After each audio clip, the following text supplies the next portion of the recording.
ఒక చిన్న పక్షి సముద్రం దగ్గర నిలబడి తన చిన్న చుంచుతో నీటిని బయటకు తీస్తూ ఉంది. ఒక్కసారి కాదు, మళ్ళీ మళ్ళీ ఆగకుండా ప్రయత్నిస్తోంది. అప్పుడు ఇంకో పక్షి వచ్చి అడిగింది, ఏం చేస్తున్నావు? ఆ చిన్న పక్షి నిశ్శబ్దంగా చెప్పింది, ఈ సముద్రం నా పిల్లను తీసుకుపోయింది. దాన్ని తిరిగి తీసుకునే వరకు నేను ఆగను.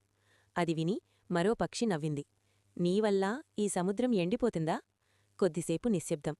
ఆ చిన్న పక్షి తలెత్తి చూసి చెప్పింది, సలహా వద్దు, సహాయం చెయ్యి. ఆ మాట వినగానే మరో పక్షి కూడా చేరింది.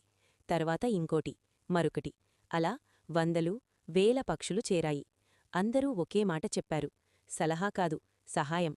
ఆకాశం నిండా పక్షులు, అందరూ ఒకటై సముద్రంతో పోరాడుతున్నారు. ఈ దృశ్యం చూసి గరుడుడు కూడా ముందుకు వచ్చాడు. విష్ణువు అన్నారు, ఇది అసాధ్యం. గరుడుడు నమస్కరించి చెప్పాడు, ప్రభూ, సలహా కాదు, సహాయం కావాలి. అప్పుడు